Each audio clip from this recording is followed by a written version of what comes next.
Hello everybody, welcome to this vlog. Now this is about potentially taking on this project here. Now this isn't my car, this is owned by the dude in the Rover community. Brilliant guy, and this is his 800. Now there's a bit of history behind it. So in this one we're going to do a bit of like it's a project rundown and everything. I'm going to give you a tour around Paul's epic yard and show you some brilliant cars, and then obviously we'll see if we can get this going again. So if you're not subscribed already, please make sure to do so. It really does help me out. More of this, it'll be a bit frequent. We'll have to see sort of if we get a bit of momentum, but it is a bit of a big project. I have my own projects on, like the Cortina and everything. So yeah, and my 75 as well, which is coming back onto the channel shortly. So let's get on with this one, and I'll give you a tour around this thing and give you a bit of history. So let's start from the beginning.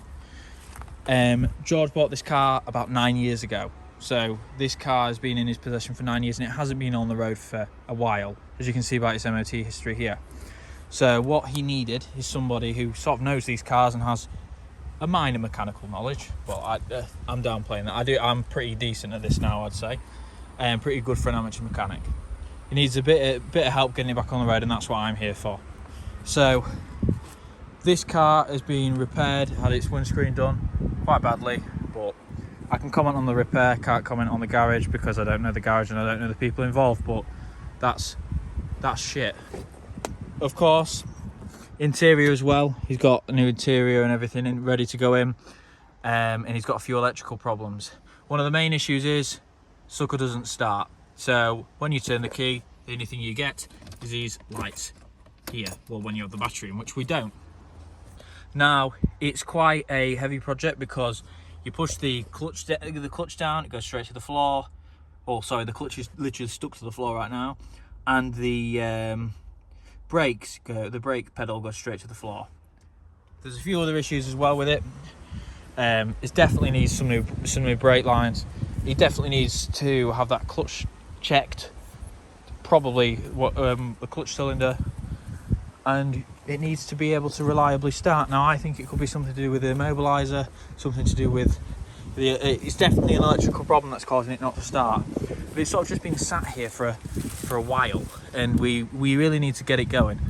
For the good of Paula, obviously, is let this stay here, thanks to him. He obviously needs a good bit of work, but underneath she is relatively nice. Pretty charming car, to be honest with you. I've always been a fan of these. The roof leaves a bit to be desired, as you can see, but other than that, it ain't too bad. So that really is sort of the scope of this one and what needs doing. So you'll see further videos on this as we go on, but we'll just cut to us sort of jamming and trying to fix, trying to get it to start up. So when we got the battery hooked up normally, it doesn't, none of the lights come on. And when we obviously have the battery on, well, when we have it sort of bypassing the battery altogether, and you bypassing the original earth for the battery, it obviously starts up, but once you let that go, thing is it. So you must be bypassing something to obviously allow it to engage the start motor and ignition system. This doesn't come on, and nothing else works. So that's incredibly bizarre. I think we're looking for a fault on the to do with the immobiliser or the ECU. So it must be a bad earth. So now that George has moved the earth to there rather than on that wall, or obviously using the car's earth, we bang straight up. We don't keep going, but we do something. Let me get in and have a look. Yeah, I mean, we were missing a lot of these lights before.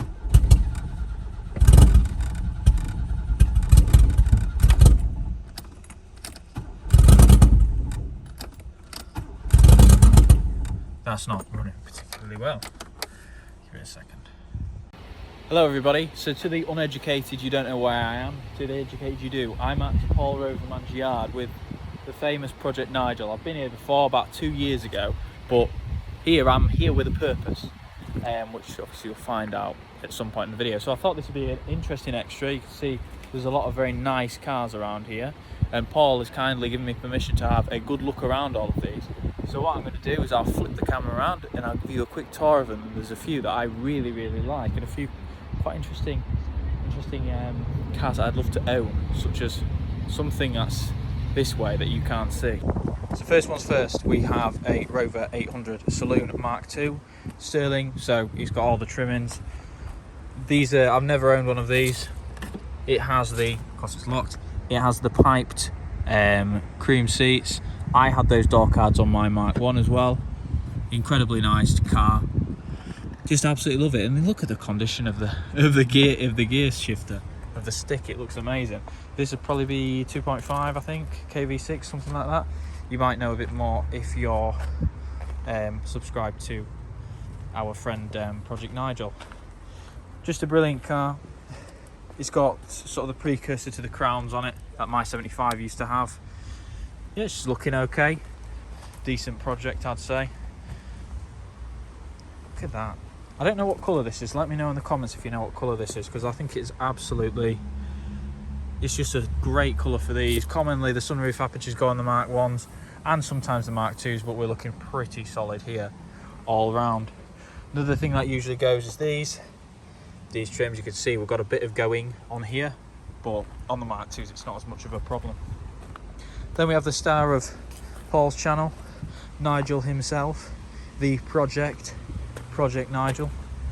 Go subscribe to Paul, he's an absolute legend. Of course, he is an amalgamation of many things, and I do like that. That's one of the things I really love about this. Is a Rover 42, aka a 25, but it's an absolute brilliant piece of kit that is just together, and it's probably one of the most unique ideas that's come to the sort of car and Rover community in donkeys. So hats off to Paul, hats off to Project Nigel, the most wonderful 25 probably ever, and he's definitely made an impact on obviously the community and all of us Rover people. Next we have a guilty pleasure of mine, the 25. Not so guilty because these are fabulous cars. Now I've been in I had a very bad experience in one of these when I was a kid. No, I wasn't like murdered or anything, but an ex-girlfriend of mine's mum had one. She used to take me home in it, and it used to leak all the time. It was goddamn awful. So I absolutely hated these, and then I got in a friend of mine's one, and I just remembered that, you know, not all cars are as crap as each other. So this is a Mark II. It's a fairly late one, being an 05. It's a facelift as well. Now, the thing I've always disliked about the facelifts are the badges. They just don't seem as good quality as the other ones. The original sort of 3D-ish badges, like what's on this Rover 800 here. Now, this to me looks like an SI. Is it an SI? Oh, bloody hell. Oh, it's just a standard one. I think it is an SI or something like that. Correct me if I'm wrong, but you know who's right and who's wrong. Now, this one is another Project. The lovely seats. Has it got original mats in it? No, they're not, by the looks of it. Or there could be some sort of base model-y mats. That's interesting. This is the sort of stuff I love to see, where excellence comes as standard. These original stickers are incredibly crazy. Rover Joe, bless his heart, mind and soul, he does he tries to reproduce these as best as possible, and I think it's epic. That's not reproduction though, that looks like an original. This is an R8 400. One thing I absolutely love about these is the fantastic badges on there. Now this looks to me like it's a breaker or project, obviously, by the looks of things. So yeah, she's in a sorry state, but she'll be probably, like all the cars here, either being stored, our projects on Paul's channel, or going on to help other people. So this, it's self-explanatory, it's a ZS. Now I'm not sure if it is a 180. It has the side strakes. That's usually how you can tell. I think that was an option though. It's usually how you can tell. Now these are fantastic. I've always wanted one of these. Probably never own one because I'm too much of a weapon to go out and buy one. And they are fast increasing in price. This is sort of the unsung V6 hero of the day, and it is fantastic. So another one, we have a later TF badge in the middle is another way you can tell. I've had an F. I thought the F was fantastic. This little TF is fantastic in itself, and a right bit of kit. I really want a TF. Almost had one as my first car, believe it or not. There's one with the famed head gasket failure a few streets away from mine, and I thought, hey, you know, I think I might have a crack at that. But Mum said no, so, and rightfully so, because I really wasn't equipped at the time for it. Another car, this is a ZS190. It's one of the monogram colours. I mean, look at it. It's incredible. I think it's shot silk or something. Like, it looks fantastic. Obviously, this is someone else's, so I'm not going to go under here. And if you remember this SD1, this is I think it's Project George. I think another SD1. I think it's fantastic. It has a pretty rare body kit on it as well, and a colour-coded spoiler. I'm not sure if that was added later on. It's a 3500 SE, so sort of one of the rarer cars, but she's sort. I mean, look at that red pin, that green pinstripe, and that's incredible. Yeah, she needs a lot of work, a lot of work. But now here we go, the main event for me. This is the absolute dream. This is the Rover Streetwise. If I could drive one of these daily, I goddamn would, because that is incredible. You can get the accessory pack where it has the deeper little chin on it, and obviously we've got on here the roof rack as well, the little roof finishers as well, which are brilliant. Streetwise was sort of one of the first sort of crossovers, if that makes sense. So it sort of was way ahead of its time. A lot of things that Rover did were sort of way ahead of their time, but weren't widely adopted, which is quite sad. But that is, I mean, I love this thing. This is the dream. If I needed a car to pot around in every day, which I kind of do. Well, we've got Fiat 500, but I wouldn't mind rovering it up a bit. This is the car I'd go for. It is absolutely fantastic. I love these. I love the Streetwise. I love the any 25. I think is she open? Yeah, I mean, that's fantastic. Look at that. That's really nice. Love a 25. Love a Streetwise. I love one. There was one actually for 600 quid the other day. I was like, well, I have got rid of one car, but you can't keep having a billion projects, because that gets a bit ridiculous. Obviously, we've got the Fiat Coupe, which is mine. That's a rather interesting car, but you already know all about that one.